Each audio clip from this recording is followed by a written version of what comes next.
On a gray February afternoon on the east side of Detroit, a single operator stood on the porch of a boarded up 2-bedroom bungalow, holding a key that did not turn because the lock had been ripped out. Built in 1948, brick, plywood over every window, a collapsed back step. He paid $38,000 cash for it. 31 months later, that same operator controlled 12 rental doors across the same handful of zip codes, worth a combined $1.4 million. And here is the part nobody believes. He did it with one pool of cash, about $52,000 that he spent, recovered, and spent again 5 times over. The houses multiplied. The cash never grew. In the next 30 minutes, we are going to open this deal. Every purchase, every rehab line, every appraisal, every refinance, every mistake. Anatomy of the deal. Here is how this episode is structured. BRRRR is an acronym, and the acronym is the entire strategy. Buy, rehab, rent, refinance, repeat. Each letter is a step, and the steps run in a loop. So why does this loop work? In a normal purchase, you put down a deposit, you take a mortgage, and your cash is locked inside that one house forever. BRRRR breaks the lock. You buy a distressed house with cash, you renovate it so it is worth far more than you paid plus spent, and then a bank refinances you based on that new value, handing most of your cash back. If the refinance returns nearly everything you put in, the same dollars are free to buy the next house. You are not raising new money for each deal. You are reusing the same money. The whole strategy turns on one number, and that number is the after repair value. The after repair value, the ARV, is what the house will be worth appraised once the rehab is finished. Every BRRRR decision is measured against it. The classic rule operators use is the 75% rule.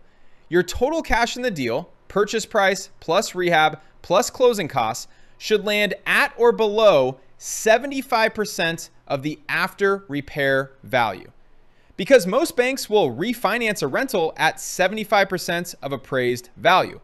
Hit that line and the refinance hands back essentially everything you spent. Miss it and some of your cash stays trapped. One more concept, because it is the hidden tax on this whole strategy: seasoning. Most lenders will not refinance you at full appraised value the day after you buy. They require the property to be owned or seasoned for a set period, commonly 6 months, sometimes 12, before they will lend against the new value instead of your purchase price. That waiting period is dead time. Your cash is trapped in the house doing nothing until the seasoning clock runs out. A BRRRR operator's real enemy is not the rehab. It is the calendar. Deal 1, the seed. The house that started the whole loop. The property, a 2-bedroom, 1-bath, brick bungalow, built in 1948. Roughly 900 square feet, a partial basement, a detached 1-car garage with a sagging roof. It had been vacant for 2 years, taken back by a lender and listed as a cash-only sale because no mortgage lender would finance a house in that condition. The operator paid $38,000 cash. He did not pay $38,000 because the house was worth $38,000 finished. He paid it because finished, comparable renovated bungalows 3 streets over were selling and appraising at right around $95,000. The rehab. The operator budgeted $31,000 and a 16-week schedule. This was not a luxury renovation. It was a make-it rentable renovation, and the budget reflects that. A new roof because the old one was failing, and a lender will not finance a house with a roof at end of life. A functional kitchen and bath, new but modest, durable, the kind of finish a long-term tenant cannot easily damage. Luxury vinyl plank through the whole house, fresh paint, a reliable furnace and water heater, updated electrical to clear the inspection. Why such a tight, almost boring rehab? Because this is a rental, not a flip. A flip is staged to seduce a retail buyer. A rental is built to survive 10 years of tenants and to satisfy one appraiser.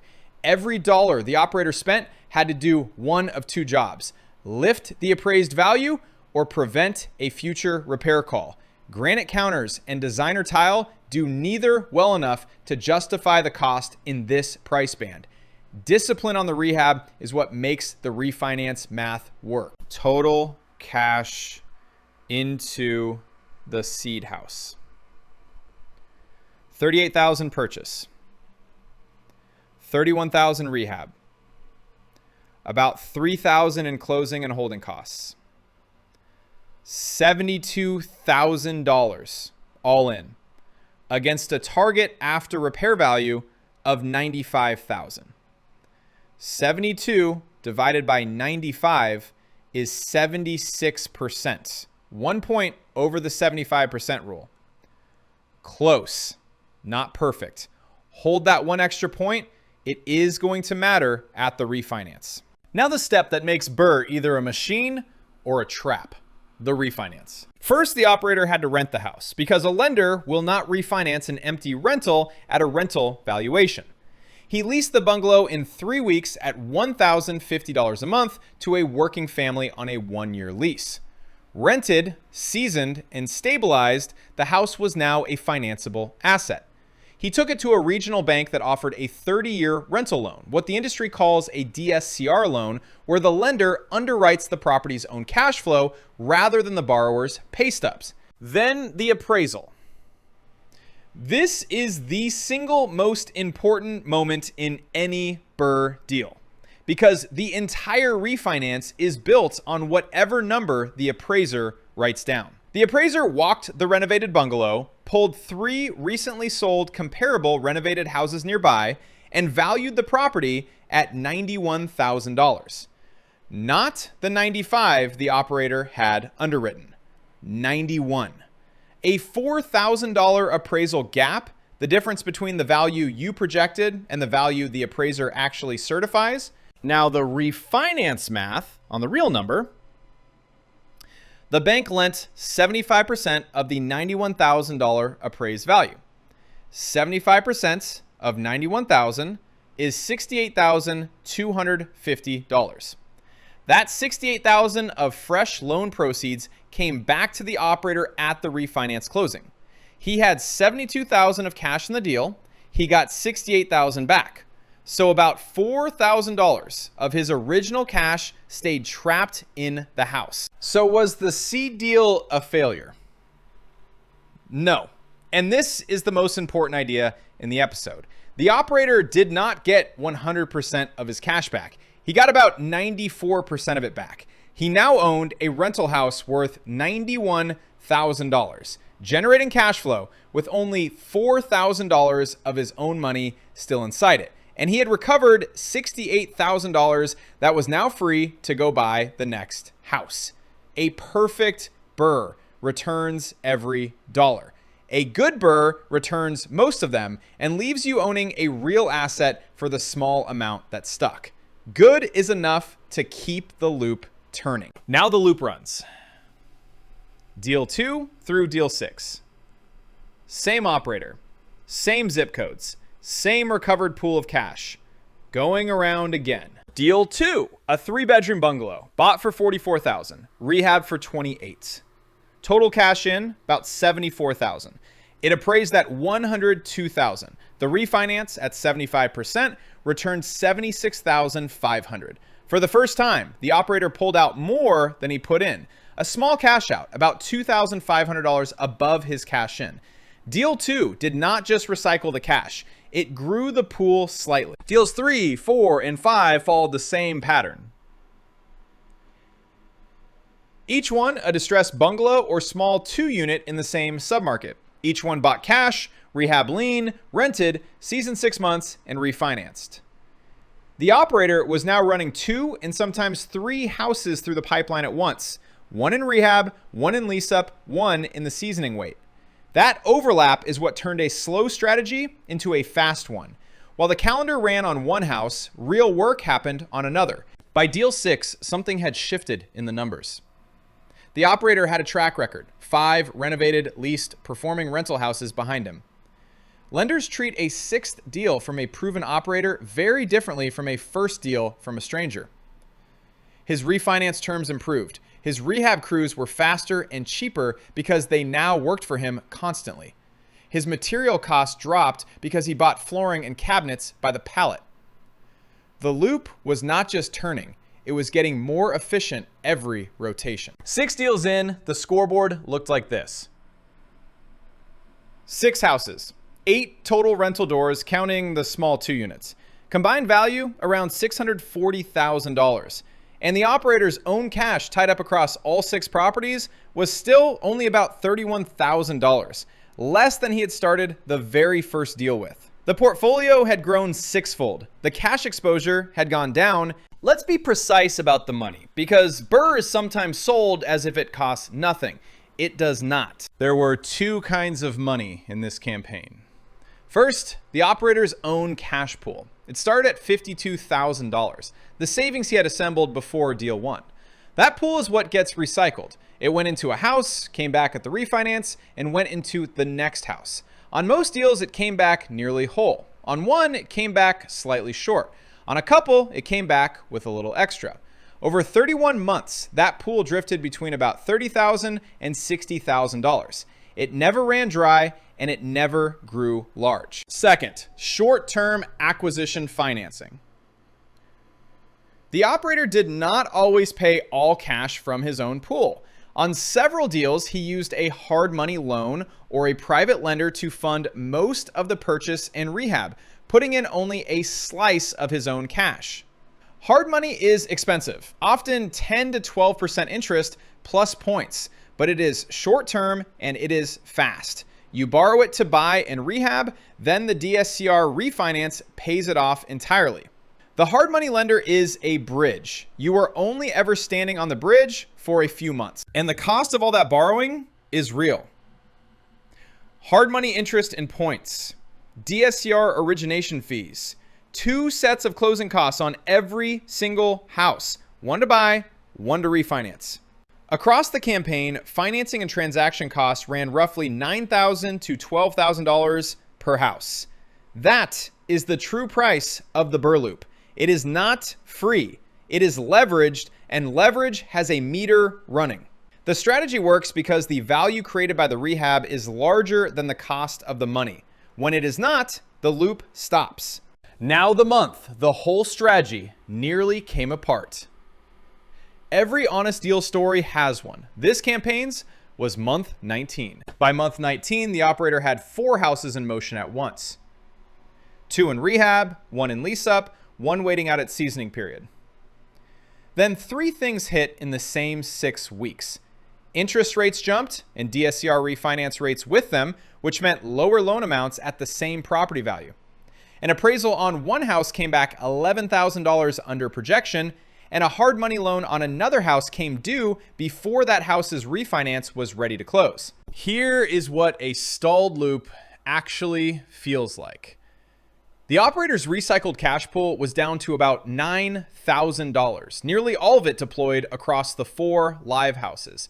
A hard money lender wanted to be paid off in 3 weeks. The refinance that was supposed to pay that lender was held up because the low appraisal meant a smaller loan, which left a funding hole. For about 10 days, this operator was genuinely close to losing a house back to a hard money lender, which would have meant losing the cash inside it and the track record with it. How did he get out of it? 3 moves, none of them glamorous. First, he went back to the hard money lender and negotiated a 60-day extension, paying an extension fee rather than defaulting. Lenders almost always prefer a fee to a foreclosure. Second, he challenged the low appraisal, supplied 2 stronger comparable sales the appraiser had missed, and got the value revised up by $6,000. Not all the way, but enough. Third, he paused. He stopped buying. He did not start a 5th house until the pipeline cleared. The campaign survived because the operator was willing to stop the loop instead of forcing it. Now let's walk the final scoreboard. 31 months from the seed house. The portfolio. 12 rental doors across 9 properties. a combined market value of about $1.4 million, carrying about $1.02 million of mortgage debt. That is roughly $380,000 of equity. Equity the operator built almost entirely through forced appreciation. The gap between distressed purchase price and renovated value repeated 9 times. And the cash. After everything, the operator's own money still tied up across all 12 doors was about $46,000. He started with 52. He ended with 46 still working, and a $1.4 million portfolio wrapped around it. Now, the cash flow, because equity you cannot spend, is just a number. The 12 doors together gross about $13,400 a month in rent. Subtract the mortgage payments on all 9 properties, subtract taxes and insurance, subtract a real allowance for vacancy, repairs, and management. What is left? The genuine monthly cash flow into the operator's pocket is roughly $3,100 a month, about $37,000 a year on $46,000 of his own capital still in the deal. That is a cash on cash return most investments cannot touch, and it sits on top of the equity, the loan paydown, and the appreciation still to come. So who actually got paid here? On this deal, there is no LP waterfall. There are no outside investors. It is one operator, his own recycled cash, and his lenders. The lenders got their interest and their fees. That is their return, and it was substantial. The operator got the rest: the equity, the cash flow, and a 12-door portfolio built from a single $38,000 house. BRRRR, done with discipline, is not a way to get rich on day one.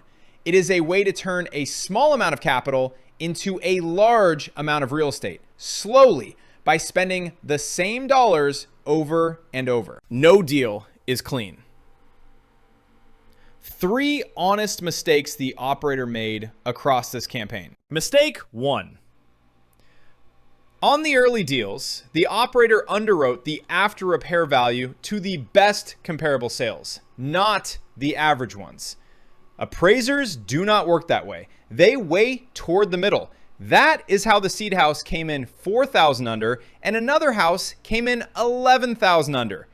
Now he underwrites every deal to conservative comps and treats any upside appraisal as a bonus, never as the plan. Mistake 2. He ran the recycled cash pool too thin, deploying nearly all of it across live deals at once. When the rate spike and the low appraisal hit in month 19, he had almost no reserve to absorb the shock. He now holds a permanent cash buffer, at least one full rehab budget completely outside the loop, untouchable for exactly that kind of week. Mistake 3. On one deal, he let a hard money loan's due date arrive before the refinance was ready to close. That is how a strategy turns into an emergency. The expensive short-term clock running out before the cheap long-term loan is in place. He now starts the refinance process the day a rehab finishes, and he never takes hard money without a comfortable buffer between its due date and the seasoning finish line. That is the anatomy of a 12-door rental portfolio built from a single $38,000 house. One distressed bungalow on a cold Detroit street. One pool of about $52,000 spent and recovered 5 times over. 31 months of buying, rehabbing, renting, and refinancing. 12 doors, $1.4 million of real estate, $37,000 a year in cash flow, all from the patient, repeatable discipline of recycling the same dollars instead of waiting to save new ones. Future episodes of this channel will go deeper. We will do ground up deals, distressed deals, deals that failed, deals in other markets and other asset classes with other capital stacks. But the structure of every episode will be the same. We open the deal. We show you every number. We name every mistake. Anatomy of the deal. If you want to see real numbers on real deals, subscribe. We are just getting started.